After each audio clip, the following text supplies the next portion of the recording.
de nuestros compañeros. Tenemos la presencia y recibimos en la cabina de la Z101 Gobierno de la Mañana al doctor Eladio Pérez Antonio. Es el viceministro de Salud Colectiva, parte del Ministerio de Salud Pública de la República Dominicana. Al doctor le acompaña la doctora Karen Cepeda, con quien vamos a hablar importantes temas relacionados precisamente a las políticas que emanan de este ministerio, a las decisiones que se toman y muy especialmente a su departamento y los temas que abarcan sobre todo medicamentos de alto costo, entre otros temas importantes para la población dominicana. Doctor Eladio, doctora Karen Cepeda, bienvenidos. Muchas gracias. Agradezco mucho la invitación, sobre todo tener la oportunidad de poder dialogar con ustedes y poder utilizar este medio tan importante para comunicar informaciones que quizá no llegan a veces de la mejor manera a la población. Perfecto. Vamos a arrancar, Nayib, entonces, de inmediato con las preguntas. Así es, José Luis, dando la bienvenida al doctor Eladio Pérez, viceministro de Salud Colectiva, también a la doctora Karen Cepeda, y también saludar a nuestro amigo, ese gran comunicador y director de prensa del programa de medicamentos de alto costo, gran facilitador, el periodista Daniel García. Abrazo, Daniel. Miren, nosotros hemos recibido durante las últimas semanas diferentes personas que nos han manifestado que no les están entregando los medicamentos de alto costo. Y yo voy a hablar con nombres y apellidos. Y si quieren también les puedo hacer llegar las hojas de inscripción de esas personas en el programa de medicamentos de alto costo. Está la joven Laura Alcántara, que incluso esa joven subió un video a las redes sociales. Ella padece de un linfoma de Hodgkin. Está la señora María Frías, paciente de cáncer, que también entró al sistema en septiembre del año 2022. La joven Laura en abril del 2022. Está el caso de la señora Epifania del Carmen Reyes, que entró al sistema el 11 de enero del 2022 y está en la misma situación de espera de entrega de los medicamentos, entre otros casos más que posiblemente no llegan con la misma facilidad, pero si uno les abre la línea telefónica o que vengan aquí al programa, podríamos tener más casos de este tipo de personas que no reciben estos medicamentos. ¿Qué es lo que ha pasado con el programa de medicamentos de alto costo y muy específicamente con estos casos que nosotros hemos mencionado tanto en este espacio como en la Z con el Pueblo? Sí, en primer lugar, gracias por la pregunta. Definitivamente creo que es bueno comenzar por ahí. Y me gustó mucho la palabra que usted dijo, que era inscritos en el programa. ¿Qué sucede? Mire, el programa, cuando usted va y solicita, pues entonces se le crea su expediente, que incluso ese proceso se ha mejorado en un porcentaje bastante significativo, de que duraba meses, ahora son 7 días. Pero pasa lo siguiente, esos pacientes quedan en lo que es una lista de espera.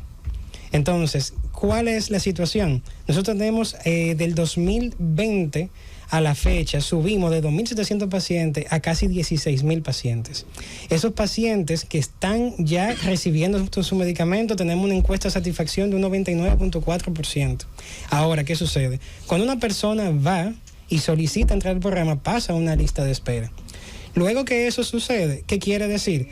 Nosotros tenemos que esperar a que un paciente salga del programa o que se aumente un presupuesto, porque lo que nunca ha sucedido de junio para acá, que es donde yo tengo la gestión asumiéndola, nunca le hemos quitado un paciente para dárselo a otro. Un paciente que inició y se le entregó un tratamiento, hasta su resolución lo tendrá. Pero también hay otro detalle. Hay personas que han iniciado en el programa, se reciben su medicamento y todo va muy bien, pero viene el médico y le cambia la terapéutica. Y suceden dos escenarios. Uno, el medicamento no está dentro del programa de alto costo. O dos, ese medicamento al que cambió, que pudiera estar en el programa, ese paciente se convierte en un paciente nuevo para ese medicamento, porque cada uno de los medicamentos tiene su lista de espera. ¿Cuál es el tiempo, ahí mismo, de la lista de espera? O sea, en la lista de espera de un paciente, por ejemplo, con cáncer, todo el mundo sabe la gravedad de una enfermedad como esta y el deterioro que produce en la salud de la persona. Claro. ¿Cuál es el tiempo de espera de una persona que tiene cáncer para empezar a recibir los medicamentos? Todo depende de cuál será la disponibilidad para un nuevo ingreso. Porque hay que recordar algo, porque nosotros estamos hablando del programa de alto costo como si fuera un seguro. o si fuera la responsabilidad de una ARS. Pero es un problema de seguridad social que el ministerio, el gobierno está haciendo una ayuda. El Estado. Pero ¿qué sucede? Se supone que estos medicamentos deberían ser cubiertos por la seguridad social. Y ahí yo quisiera enfatizar, nosotros tenemos 113 medicamentos. Un paciente no debería ir al programa de alto costo buscando un medicamento que no esté ahí. Está disponible en la página de salud pública. De esos 113 medicamentos, al principio habían solo 48 cubiertos por la seguridad social y luego de muchas discusiones pudimos incluir 4 más. Llegamos a 6 más, llegamos a 54 medicamentos bajo mucha discusión porque nosotros respondemos en ese sentido para la inclusión en la seguridad social al Consejo Nacional de la Seguridad Social. Entonces, igualmente la CISARRIL, que es un órgano, digamos que es rector de las ARS. Pero nosotros debemos de buscar la manera de que esto sea cubierto por la ARS. Incluso el SENASA pasó a cubrir 2 millones de pesos y pasó a cubrir un sinnúmero de patologías que si ustedes se ponen a sumar, la cantidad de dinero que cubriría el SENASA es exuberante. Entonces, nosotros lo que tenemos que ver es el tema como un problema de seguridad social, porque el programa de alto costo o dirección hoy en día lo que busca es contribuir al acceso. El que tiene cáncer no piensa en eso, ¿usted sabía? Claro, es que el paciente no tiene el paciente no tiene que saber todo esto, pero nosotros tenemos que buscar la manera de que garantizar a esos pacientes que sean cubiertos por la seguridad social, porque mira qué pasa con la ARS, ha sido una lucha incesante. ¿Por qué? Porque las ARS en un momento tenían desde el 2018 sin facturar, sin pagarle al ministerio nada de lo que entregaba. Y el ministerio nunca dijo no, sino que se le entregaba. Nosotros vinimos, ampliamos a 16,000 pacientes y empezamos a entregar a los pacientes sin cobrarle a la ARS. Con el tiempo hemos venido trabajando con ellos, pero hay un caso en específico que a la fecha de hoy, desde el 2018, no han facturado un peso y ARS Universal. ARS Universal, nosotros le estamos cubriendo todos sus pacientes y ellos no han pagado un peso al Ministerio de Salud Pública. El argumento que ellos dicen es que ellos no tienen convenio con el ministerio para podernos pagar. Pero tenemos las autorizaciones, tenemos la facturación, tenemos todos los procesos y ARS Universal no paga.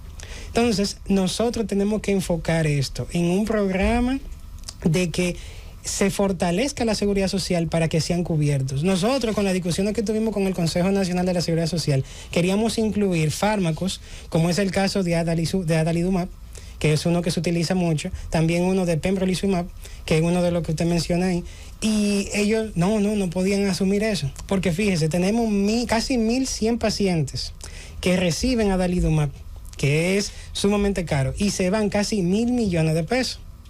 Entonces, cuando hablamos con la ARS, con la Seguridad Social, miren, ese fármaco que me interesa que ustedes cubran. No, yo le voy a cubrir el rituximab solamente para una patología, que era artritis reumatoide, pero entonces me dejaron afuera los mielomas múltiples. Entonces, es para que usted vea, el costo que me lleva ese medicamento es muy bajo en comparación con el otro. Por esa razón es que nosotros, y fíjense algo más, en el 2023, el presupuesto aprobado son 7.300.000. 7.300.000.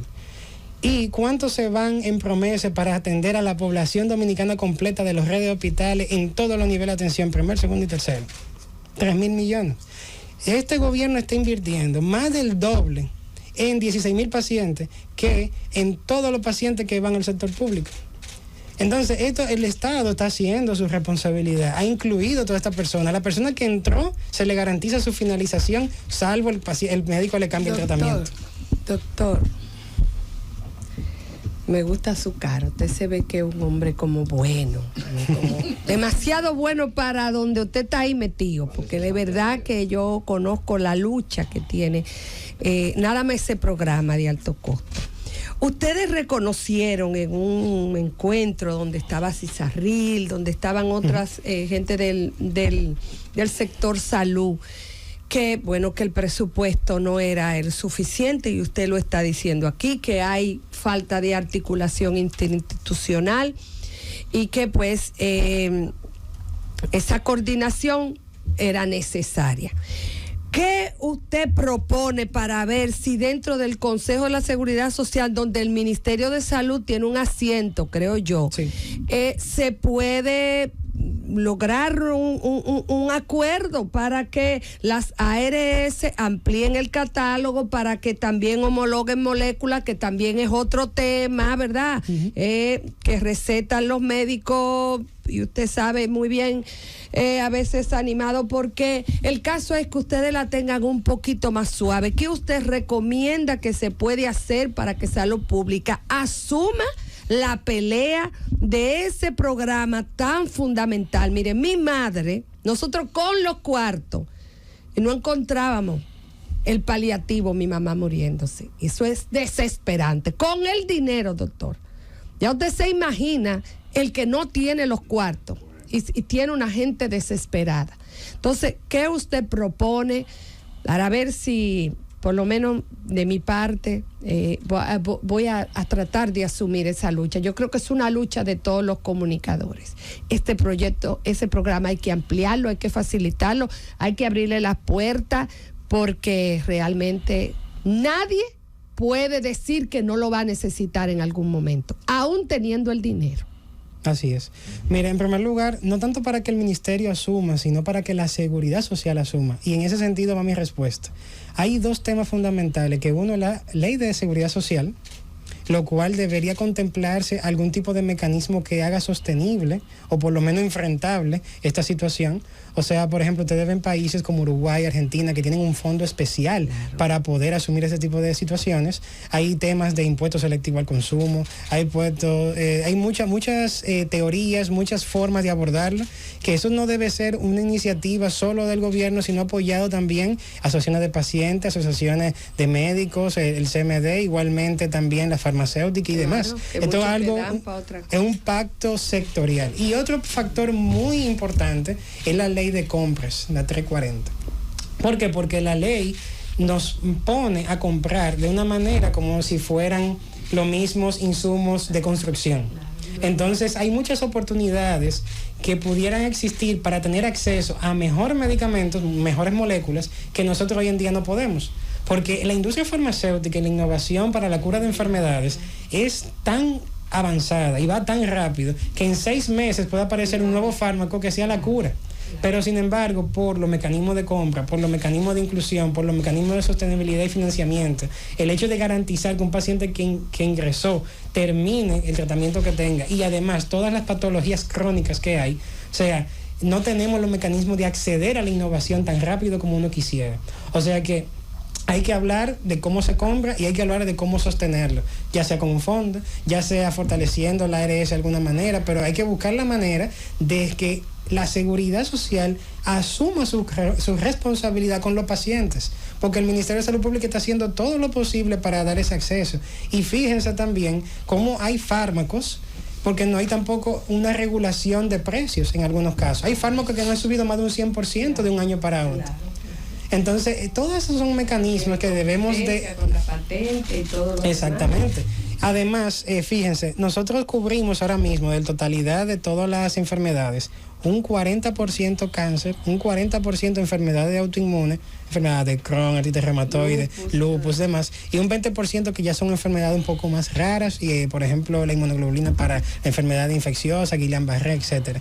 Pero hay algo muy importante, y es que nosotros tenemos que enfocar también recursos. Si la seguridad social hiciera la responsabilidad que tiene de fomentar el primer nivel de atención, o sea, el programa PIP, prevención y promoción, y también nosotros pudiéramos invertir más en prevención, también fuera diferente. Porque fíjese, ahora con la ruta de la salud que estamos realizando en el Ministerio de Salud Pública, que llevamos 19 rutas, nosotros hacemos 21 servicios, y dentro de esos servicios está detección de cáncer de próstata temprana, que es una de las causas número 1 de muerte por cáncer en la República Dominicana en hombres, cáncer de cervix y cáncer de mama, una mamografía temprana, un Papá Nicolau y un PSA con un análisis de sangre o un tacto rectal. Usted sabe que la Cenicienta siempre ha sido promoción y prevención de salud en todas las administraciones. Pero fíjese eso, si nosotros podemos, mire, nosotros detectamos algo muy, digamos que significativo, detectamos en la última ruta 2 pacientes embarazadas que tenían la presión alta. Ya esos son 2 mortalidad materna prevenida.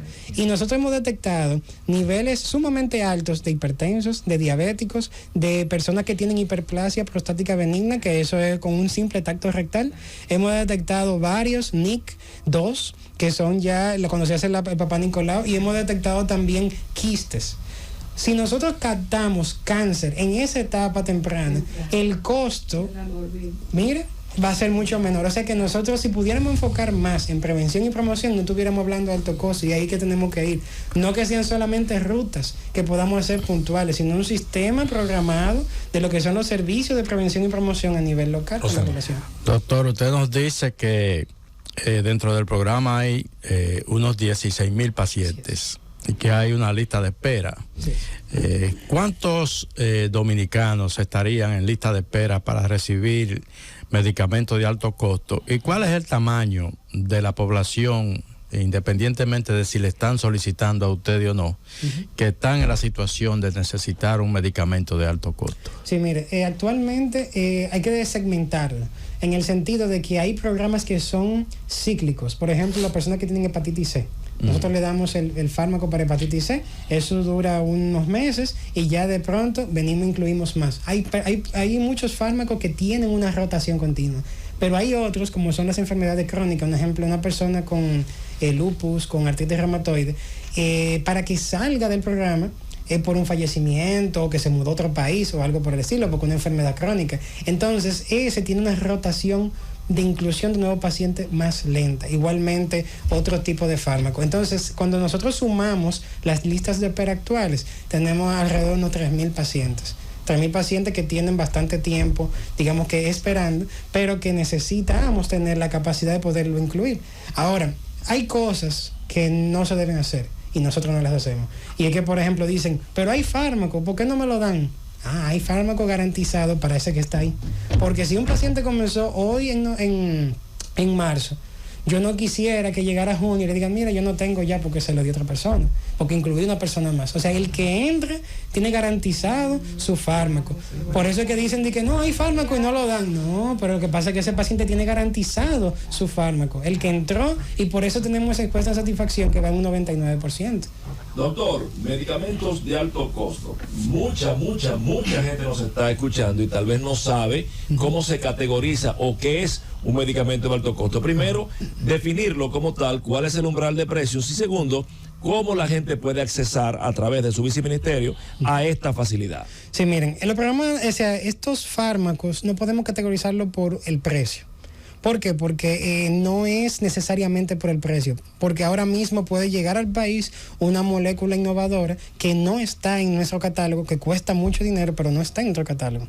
Nosotros tenemos un catálogo establecido que ha sido invariable ya de hace años, son 113 moléculas. Pueden entrar a la página del ministerio, una pestaña que dice programa alto costo, y tiene el listado de los 113 medicamentos que nosotros cubrimos. Entonces, esos medicamentos, por ejemplo, el adalimumab se utiliza para varias patologías, pero la Seguridad Social la está cubriendo, por ejemplo, para el caso de artritis reumatoide, pero no lo cubre para mieloma, pero el fármaco está. Entonces, una modificación a la ley permitiría que lo cubriera. Pero la misma Seguridad Social tiene un catálogo de medicamentos que debe de revisarse. Que debe revisarse no solamente para esos que son de alto costo, sino medicamentos esenciales en general. Si ustedes se ponen a revisar lo que es el programa, por ejemplo, los medicamentos esenciales de la OPS y la OMS, ahí hay fármacos que no están cubiertos por la ARS y deberían estarlo porque son categorizados como esenciales. ¿Cómo cuál? Nosotros en el ministerio estamos haciendo un proceso para que eso suceda mediante el Viceministerio de Evaluación de Productos Sanitarios y Alimentos, DIGEMAPS anteriormente llamado, para que sea modificado. Y hay un tema muy importante, porque un ejemplo para el caso de el artritis reumatoide, yo puedo tener un metrotexate, es un fármaco que no es de alto costo. O sea, su costo puede ser elevado, puede estar el más caro, tal vez unos 4 o 5 mil pesos, pero puede utilizarse para artritis reumatoide. Pero hay situaciones donde los médicos directamente les recetan un medicamento de alto costo, un rituximab, un adalimumab, que son fármacos que ya estamos hablando de 75 mil pesos por aplicación. Entonces, se han dado casos de médicos que se sienten muy orgullosos porque tienen tantos pacientes en una terapia innovadora. Entonces, si nosotros pudiéramos protocolizar Si pudiéramos determinar que sean cubiertos por la Seguridad Social, que pudiéramos filtrar, mire, este paciente, antes de pasarlo a Adalimumab, vamos a garantizarle que tenga por su Seguridad Social el Metrotexate, por ejemplo. Pero ya después que un paciente empezó con una terapia innovadora, no se puede echar para atrás. Claro. Viceministro, nosotros hemos visto el drama de las personas que se trasladan, por ejemplo, del interior del país a buscar los medicamentos con sus expedientes bajo el brazo y pasan mucho trabajo, personas que se desmayan, personas enfermas que vienen con muy pocos recursos, que hacen recolecta para comprar desayuno, todo eso. ¿Han pensado ustedes en mejorar, dignificar un poco más ese proceso para que no tengan esas personas que, además de que están pasando por una situación de enfermedad que lo hace ya a ellos muy vulnerables, pero que tampoco tienen los suficientes recursos para que no tengan que pasar por eso? Por ejemplo, que puedan recibir sus medicamentos en alguna oficina regional o provincial. ¿Han pensado en eso? No, miren, ya nosotros tomamos algunas acciones al respecto y se están desarrollando todavía más. Por ejemplo, ya nosotros mandamos medicamentos a Santiago para que sean, digamos que distribuidos ahí, porque también hay que destacar, no todos los medicamentos son pastillas que se van a su casa, sino que necesitan una aplicación intrahospitalaria. O sea que hay muchas situaciones como esa, donde lo estamos distribuyendo, pero también ya lo de el que hace algunos procesos de esa manera presencial, es quizás por desconocimiento, que necesitamos quizás reforzar o más apoyo de parte de la prensa para poder comunicar lo que es los procesos de digitalización que tenemos. Ahora mismo, por la vía electrónica se pueden subir los expedientes, incluso le pueden dar seguimiento directamente en la vía, que incluso muchos pacientes lo han reconocido públicamente, de que hemos mejorado ese proceso de digitalización. También un proceso también de carnetización de lo que son los pacientes para tener un mayor control de cuáles son los que se van, digamos que enrolando en este programa, pero aún así existen muchas oportunidades que estamos desarrollando poco a poco para poder descentralizar su aplicación a nivel, digamos, más rural, pero tienen que tener esos centros de salud las capacidades, y por eso hay planes gubernamentales de crear ciudades sanitarias en alrededor del país, igualmente de que tengan un componente oncológico, que donde sirvan para darle acceso y ponerle lo que son estos fármacos que son intrahospitalarios a los pacientes. Doctor, en un país donde hay un 32% de hipertensos, sí, si me actualiza, ¿verdad? Esos son los datos de la prevalencia, la misma salud pública, y más de un 12% de diabéticos, así es, más de 2 millones de diabéticos, y el que tiene el combo, ni se diga de los dos. Sí. Hay una discriminación, evidentemente, de las ARS para este tipo de personas, el que adquiere un seguro complementario, le dicen, lo que usted le dé de ahí, derivado de ahí, no lo cubrimos. Entonces, ¿para qué tener el seguro? ¿Cómo ustedes están llenando ese vacío, o qué políticas hay para ayudar a esa discriminación en hipertensos y diabéticos que tienen que hacer su filita para buscar la manera de comprar esa insulina más barata en algunos puntos? Sí. Y a veces pues no encuentra la que anda buscando, tiene que buscar una genérica, como dicen por ahí. Y ni se diga de las pastillas de la presión, que bastante caras son. Exacto. Bueno, miren, hay situaciones donde hay personas que no tienen, digamos que una ARS, que todavía hay una población que todavía no tiene ARS, a pesar de que con el esfuerzo que ha hecho SENASA de más de 2 millones de afiliados, esa brecha ya es muy mínima. Hay personas que simplemente se le agota la cobertura, y justamente tenemos un programa que se llama de ayudas médicas. El de ayudas médicas, por ejemplo, ya vienen y le llevan, nos traen la factura con una cantidad de medicamentos o una factura del hospital, del centro clínico o demás, y podemos hacerle una ayuda específica a esa persona. Pero a mí no me gusta tanto eso. ¿Por qué? Porque eso es reactivo. Y nosotros tenemos que actuar antes de que suceda. Entonces ahí es que nosotros nos damos cuenta. El ministro es una persona muy consciente de esa parte. Cuando nosotros hicimos el estudio SODI, que es donde tiene los datos que usted refiere, ahí nos sale el 70% en sobrepeso, sí, un 12% en diabetes y un 30 y algo en lo que son personas con hipertensión. Entonces, en esa encuesta nosotros nos dimos cuenta de muchas cosas, y es que había más del 20% de los hipertensos que no lo sabían. y que se enteró en el momento. Grave. Por esa razón es que nosotros nos enfocamos más en lo que es prevención y promoción de la salud, una vida saludable. Y se puede curar la hipertensión. Claro que sí. No, curar no, pero se puede, después que usted tiene su tratamiento, de eso no se morirá. Si Doctor, baja de 50 libras de golpe, también. Es muy interesante lo que hemos escuchado de su parte con respecto a los procedimientos de inscribir a los pacientes, luego ya estar dentro de los procedimientos, y también el tema del stock del que se tiene, que muchas veces está comprometido ya con las personas que están en lista. Ahora bien, me interesaría saber, tanto su condición de servidor público como profesional de la salud, ¿cómo usted entiende que está la respuesta del mercado nacional, el interno, el que trae, el que tiene fórmulas, el que tiene privilegios de importación, y el mercado internacional? ¿Cómo está la respuesta de mercado ante las necesidades de este tipo de programa? ¿Y qué pudiera mejorarse para incentivar la entrada de más competencia, de más actores que puedan ofrecer los mismos fármacos o fórmulas similares, aunque tengan marcas distintas?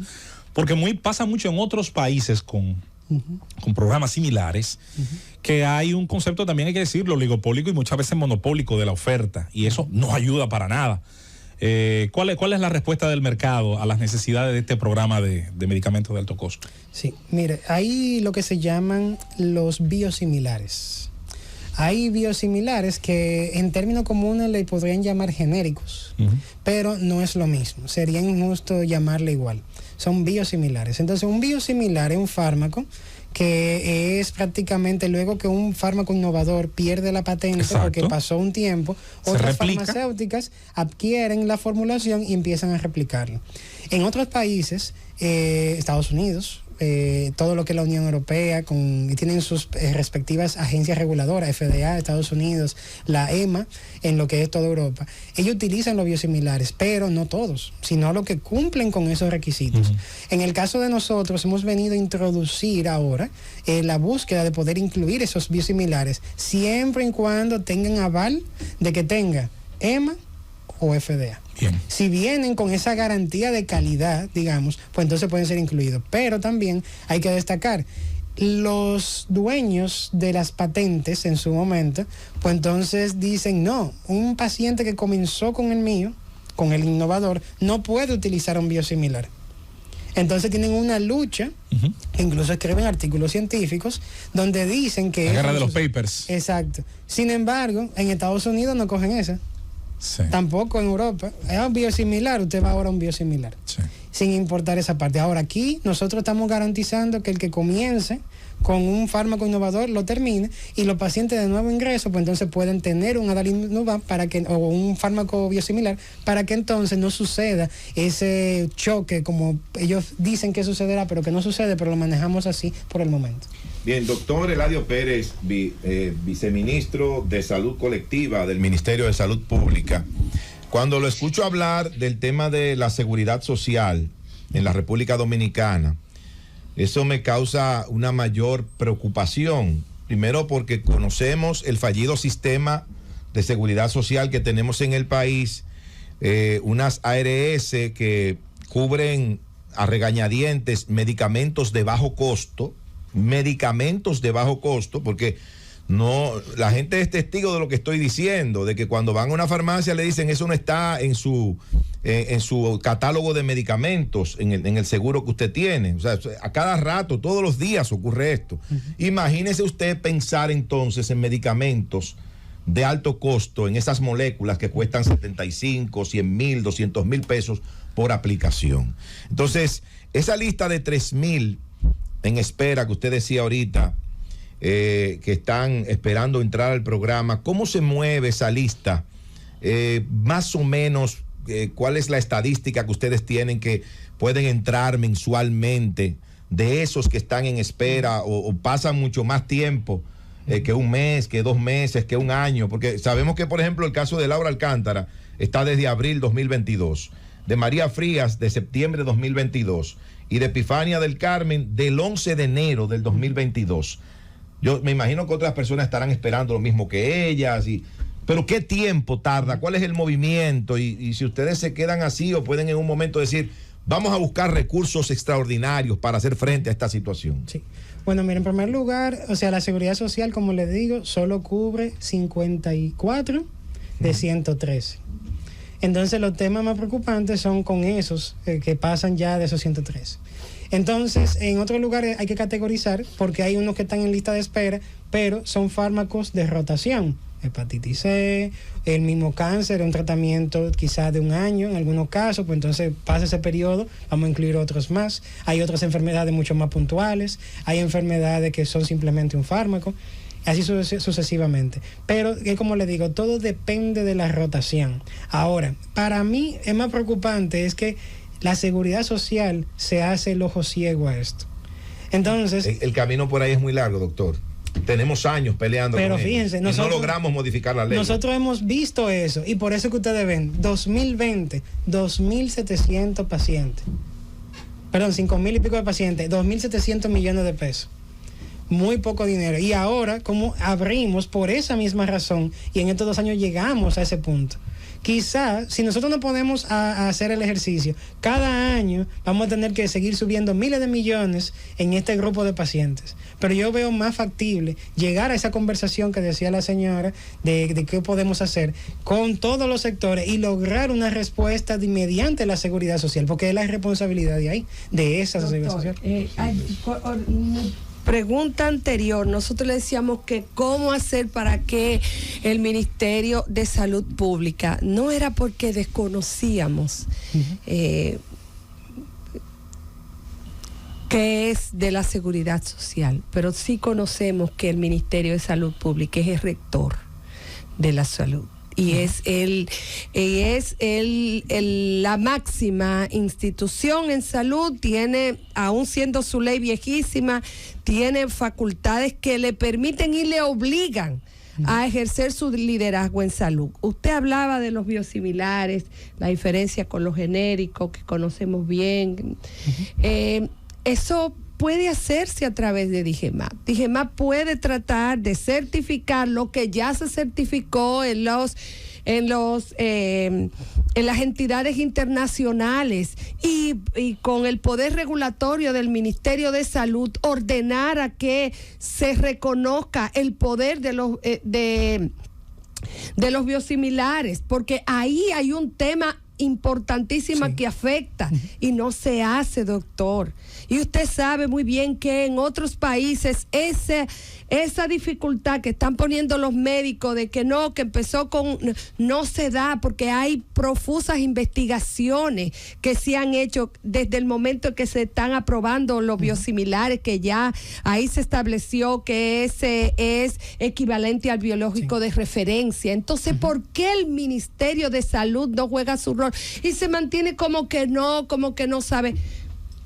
Tiene fuerza, debe tener fuerza para intervenir en grupos vulnerables como eso, con el tema de las personas que están en una crisis de abstinencia, que se llama los drogadictos. Cada día hay que comprarlo en el mercado negro cuando esos pacientes están en crisis, y su viceministerio puede establecer una ruta para que esa gente pueda romper el ciclo o sea, que pedimos, o sea, le pedimos a usted que empuje hacia arriba para que lo ayuden más a hacer su trabajo, porque me consta que ustedes están haciendo su trabajo en ese viceministerio. Bueno, muchísimas gracias. Y en primer lugar, quería agregar que sí, o sea, el ministerio lo está haciendo, DIGEMAPS lo está haciendo. Si ustedes ven la última ficha de que se mandan a comprar, están incluidos biosimilares. O sea, que nosotros, y que tienen específicamente el requisito de que sean reconocidos por el FDIM. Recordar, obviamente, en el caso mío, que es salud colectiva, no DIGEMAPS, yo estoy al frente prácticamente de este consejo, un comité que se ha creado, que justamente como 2 meses después creamos un comité donde tenemos 3 viceministros, 2 asesores del presidente directo para hacer la gobernanza de lo que es la dirección de alto costo. Entonces, sí se está incluyendo, sí se está haciendo ese ejercicio. Los fármacos que se están comprando tienen los requisitos de que sean FDA-IEMA. Entonces, DIGEMAPS, incluso ahora también estamos dando los pasos para esa parte de la inclusión en los medicamentos esenciales, donde ya se van a someter para que mediante promesa tengamos acceso a medicamentos también específicos. O sea, se va a ampliar el catálogo de lo que es esos medicamentos. Y otra cosa es que asimismo como el ministerio tiene ese ente rector, en el ámbito de la seguridad social es el consejo, donde el ministerio es el vicepresidente, el ministerio de trabajo es el presidente, y ya están sentados en esa mesa ARS, sector privado, colegio médico, entre otras instituciones, y que hay que aclarar algo también. Existe un poder del veto. Sí, yo sé. O sea que si, un ejemplo, yo voy con una propuesta y uno dice que no y se para de la mesa, de ahí llegó. Entonces, eso tenemos oportunidades de que en la ley de seguridad social surjan modificaciones en beneficio de poder tomar decisiones que impacten directamente a la población. Y yo creo que por ahí que debemos de enfocar todo este esfuerzo. Doctor, además de la preocupación por el tema de los medicamentos de alto costo, hay otros temas de salud también que preocupan mucho a la población. Me gustaría saber cómo va el ministerio con qué tanto continúa preocupando, por ejemplo, el COVID en el país y la situación del cólera, que cada día tenemos casos nuevos. Muy bien. Bueno, miren, yo cumplo el próximo mes 2 años ya en la posición. Dentro del viceministerio tenemos lo que es el programa de vacunación, el programa de DIGEPI, de epidemiología, o sea que prácticamente se ha coordinado desde allá toda la respuesta para el COVID, y en términos colectivos, obviamente, ya la parte hospitalaria, Servicio Nacional. Pero yo creo que estamos en un buen momento con respecto al COVID. Fíjense de que si ven el boletín del día de hoy, tenemos 0 hospitalizaciones, y tenemos igualmente apenas 7 casos reportados. O sea, ahora mismo vamos en un periodo de mucha tranquilidad, pero aún así yo no cantaría una victoria de que esto pudiera acabarse ahora mismo, sino que pudieran haber oportunidades de que esta enfermedad pasara a ser endémica y tenga un comportamiento similar a lo que fue influenza. Fíjense que en nuestra vigilancia centinela de enfermedades respiratorias, en diciembre teníamos una incidencia de influenza bastante alta, incluso mayor de lo que fue COVID. Por tanto, yo creo que va a haber una competencia virológica en los próximos años, con brotes específicos por año, y que se pasará a ser una enfermedad endémica. En el caso del cólera, ahora mismo ha habido una disminución en el reporte de casos, incluso de los casos sospechosos o digamos que diarreas, quizá fruto de las mismas intervenciones que se están realizando, pero yo no tampoco cantaría victoria. ¿Por qué? Porque hemos hecho un análisis de cómo se comportó en los brotes anteriores, específicamente el que sucedió desde el 2010 hasta el 2012, que duró bastante tiempo, y el comportamiento es muy similar, menos casos, pero una curva similar. Por esa razón, nosotros tenemos una preocupación específica en lo que es abril-mayo, que es donde en la ocasión pasada hubo una elevación de casos. Por esa razón, yo creo que aunque tengamos una disminución, no debemos cantar victoria, y ahora hacer más esfuerzo que nunca para evitar un posible brote, porque ahora viene una etapa calurosa, viene también lo que es Semana Santa, una etapa de salir, de vacacionar y demás, donde pudiera haber algún riesgo. Destacando también de que la situación en Haití va en descenso, pero con unas estadísticas que también son un poco confiables, y que mientras tengamos una situación en el vecino país, siempre vamos a tener el riesgo de que pudiera aparecer un caso esporádicamente aquí en la República Dominicana. Bueno, doctor, yo creo que ha sido una explicación interesante, sobre todo de algunos aspectos del proceso del programa de medicamentos de alto costo, que quizás no todo el mundo conocía, el tema de lo que es inscribir a un paciente, pero que luego entre ya al acceso a esos medicamentos, y el tema del stock. Ojalá también, eso es importante, doctor, que pudiera interesar a quienes hacen cálculos de presupuesto, a quienes tienen interés también político en esto, que los recursos, que son limitados, lo sabemos, pero que se le asignen más recursos, porque son necesarios también, faltan recursos. Hay que asignar más dinero, en pocas palabras, también a este tema. Sí. Yo simplemente quisiera decir, imagínense que invirtiéramos 1.000 millones más en los medicamentos de promesa. ¿Qué impacto tendría en el sector salud invertirle 1.000 millones más a los de promesa, que es para toda la población, y el tema de alto costo, que son solo 16.000? En realidad nosotros quizás podríamos seguir aumentando, siempre va a haber esa necesidad, pero simplemente ese énfasis que quiero hacer, ¿cuánto se invierte en millones de personas y cuánto se invierte en 16.000? Interesante. Bueno, queremos agradecer su presencia, viceministro y doctor Eladio Pérez, la doctora Karen Cepeda, que le acompaña. y por supuesto a todo el personal del Ministerio de Salud. El saludo al doctor Rivera, que también sabemos es un oyente, el ministro de Salud Pública del Gobierno de la Mañana y la Z101. Queremos agradecerle y por supuesto las puertas siempre abiertas acá en esta cabina. Muchas gracias. Llévatelo, Cundo.